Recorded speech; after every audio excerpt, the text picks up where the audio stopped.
Ito pa sabi ko kunin ko. Ito pa sabi ko kunin ko. Stay mo lang gabi siya. Tatlo. Kala ko 200 lang.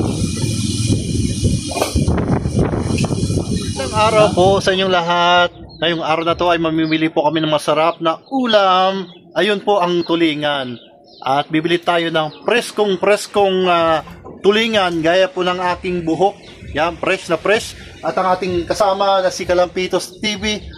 Yan, fresh na fresh din oh. Oh, diba? Bagong ligo yan, parang tulingan din. So, baka yung ulam ninyo po ay tulingan din. Hula ko lang. Pero samahan nyo po kami na mamalingki po dito sa bayan po ng Tinambak, sa wheat market ng Tinambak Camarinesor. Ano, Lods? Sa tingin mo ba ay may maraming mga tulingan dyan, dito sa bayan ng Tinambak, Lods? Oo. Maraming tulingan. Anong mga aasahan nila sa tulingan? Aasahan nila? May mga may mga kamuka. May tulingan na mukhang dilis. May mukhang sap-sap. Basta iba't ibang hybrid yan. Ayun po, hahanapin natin yan. Ang iba't ibang hybrid po ng tulingan po sa wheat market po dito sa Tinambak Camarinesor. Tara, samahan nyo po kami mamili po sa palengke. At tatanong-tanong tayo kung magkano na ba ngayon ang presyohan ng tulingan dito sa Pilipinas, especially po dito sa Bicol Region. Ayun po, dito po kami sa Barangay Bulaw Baliti ng Camarinesor ng Tinambak. Ayan, so pupunta na po kami sa wheat market upang mamili po ng masarap na ulam po ang tulingan. Siyempre, alamin natin kung sariwa ba yung tulingan na mabibili po natin. Alam mo bakit tinawag na wheat market? Bakit tinawag na wheat market? Antayan ng mga mamamili. Cordial. Wing. Antayan ng mga. Ayan po, pupunta na po kami ni Kalampitos TV po sa wheat market. At ilang oras o minuto ang biyahe mula dito sa Bulaw Baliti, Lods? 10 minutes. Mga 10 minutes, papunta ng sentro. Ayan. At samahan nyo po kami mamili po ng sariwang tulingan na masarap po na pang-ulam. Baka ang ulam ninyo po ay tulingan din. Alam ko po, nahulaan ko po. Ayan. Ano kaya masarap na iluluto po natin pagdating po sa bahay ni Kalampitos? Ayan. Minamanubro na po yung kanyang maniobra. Tawag dito? Alam mong Ano Tagalog ng maniobra? Ano? Hindi mo ubra ang pera sa tao. Kaya umani obra. So, yan, samahan niyo po kami at magkita po tayo doon po sa wheat market. Nandito na po kami sa palengke. Mga tulingan. Lods. Dito tayo sa palengke. Yan mga balaw. Tinambak Camarinesor. Dito po maghahanap ng tulingan. Magkano na ba ang presyo ng tulingan? Alamin natin mga kalingap, mga kasalap. Ayan. Tulingan. Ayan. Ano yan? Ayan, tulingan o malaking tulingan. Yellow pin. Umayos ka.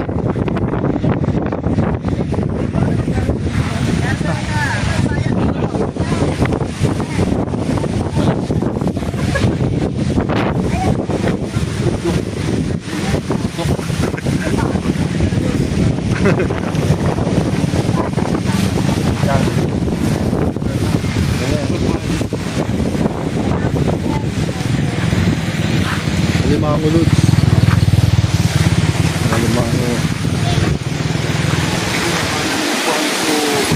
Maano lang, 2 box lang. 60 kilo. Parang balag. Ano, Lods? Wheat market, Lods, pero tuyo po yung yung lupa.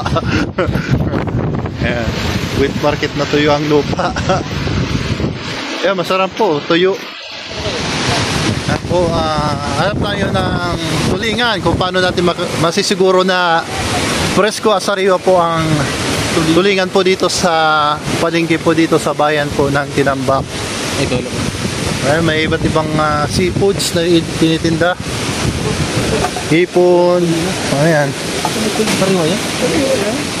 Hindi man protein. Paano po malalaman na sariwa po ang isda? Tanungin natin, Lods.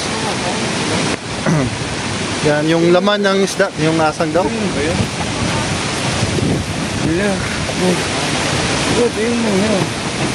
Pura ano yan? Huwag ito.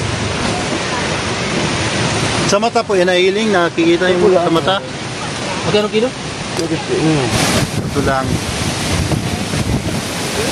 Pero kung 1 kilo, magkano daw, Lods? Ah? 250 ang kilo. Mama, hindi pa ako sabi ko kunin ito. Hindi pa ako sabi ko kunin ito. Tatlo. Kala ko 200 lang. Ha? 220?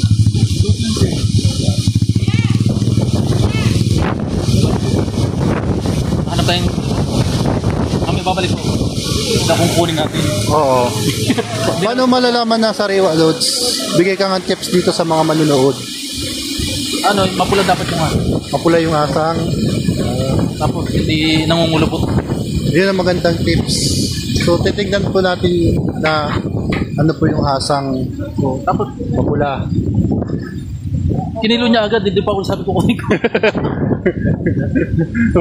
Hinilo agad. Baka pinakita lang kung magkano yung kilo. Hindi pa, automatic. Automatic na. Hanap tayo ng Magtanong muna tayo, tanong muna tayo. magkano kilo na ito, Bud? 240? 240 dun sa isa. 250 dito 240. Pares lang yata. Eh, hindi man to frozen, Bud? Frozen. Yun ang isa pa yung sinabi ng dito frozen yun. O sabi ng kabila, hindi daw frozen. Ito, anis na Ito hanin. Ito. Anis to, anis. Yung isa hindi anis. Sariwa daw. Sabi daw, sariwa. Hindi daw pagka-frozen. 240 lang po yung kilo dito. Oh. Magkano yan? Ha? Ayan, mura lang po sa kuya yung Hindi mo na kailangan magtawad. hindi na kailangan magtawad. Dito lang malapit dito sa may na to, crossing na to yung pwesto niya. At least honest yung niya, sinasabi niya yung totoo. Kung frozen. Hindi naman pagka natin.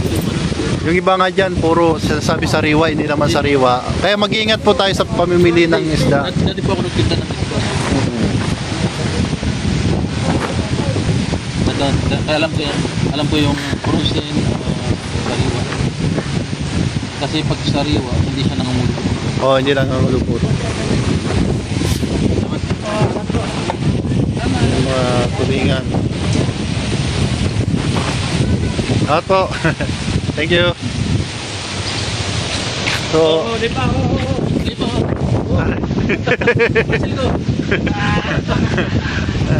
so dito tayo sa bayan ng Tinambak. So nakita po natin yung isa ay hindi po nagsabi ng totoo na sabi daw sa amin ay sariwa daw po yung isda pero pala frozen pala. Yung isa tapat po. At saludo po ako sa mga ganito. Kahit hindi na po sariwa po yung isda, maging totoo lang po tayo sa pag titinda. Siyempre, mas maganda po yung nagsasabing honest. Send mo na dapat yung decide na. Oo, nag-decide. So, namili po kami ni Kalampitos ng tulingan dito sa bayan ng Tinambak. So, Lods, magbigay ka ng mga tips na sa pagbibili ng isda. Ayan, kasi alam ni Kalampitos pag pumili ng mga isda. Pag bibili ka ng isda, tingnan nyo muna yung hasang. Kung itim yun, frozen yun. O nagpupula-pula. Pag mapulang-mapula o nagro-rosas. Yan, sariwa talaga yan. Sariwa. Tapos, yun, titingnan nyo rin yung kiluhan. Minsan yan, advance ng isang guhit. Titingnan nyo rin yung bago kayo magpakilo. Kasi lalo-lalo na mga tilapia, may mga ganyang tilapia. Pag buhay pa yung tilapia, automatic ikikilan na yan. Hindi nakikita ng mga meat. Pag 10 yung bumili doon sa isang tindahan, lugi na ng 1 kilo yung mamimili. Laki doon, wala nga rin yan. Kung 200 yung kilo ng ano, dilugi na ng 200 pesos. Yun ang unang titingnan nila. Hindi naman sa pag ano, kailangan din natin ano, pag pinaghirapan naman natin yung pera na pinamimili natin. Huwag tayong papayag na madaya tayo. Di ba? Kasi nga, yun, may tubo na sila dun sa ano, dun sa isda. Magkakatubo pa sila sa pandaraya. Saka huwag nating i-consente yung mga ganitong kalakaran. Ano. Saka ayaw ko yung magano. Yung nagano ka ng ano, lumalapang ka ng patas. Oo. Sa akin okay lang, walang problema. Paano yung mga ibang katulad yan, yung mga nagpapadyak, di ba? Yung mga Papadyak. nagpapasura. Yung mga sinasahod, minimum lang, mga construction. Tapos, mahal na may bilihin, Oo. babanatan pa ng gano'n. Ipo, Sige po, yan. At maganda pong payo po ni Kalampitos tungkol po sa pamimili po ng isda. At maging aware po tayo sa bibili po tayo ng isda. So ayun na nga po, andito na tayo sa bahay po ni Kalampitos TV. At ito na nga po yung ipinamili po natin kanina na tulingan. So hanggang dito na lamang po ang ating videos po. Ayan, kasi po, ayan. Salamat po sa pagkasubaybay po sa ating maliit na channel. Abangan nyo na lang po sa mga next episode po natin kung ano po magiging kaganapan po ng ating channel dito sa Sagap TV. So maraming salamat at sa pagsama po sa pamamalingki po ng isda na tulingan na masarap. Kayo ba, ano pang klaseng luto ang special nyo po sa tulingan? Comment down below. Mag-comment po kayo kung ano pong luto na maganda at masarap na ulam. Salamat po. God bless.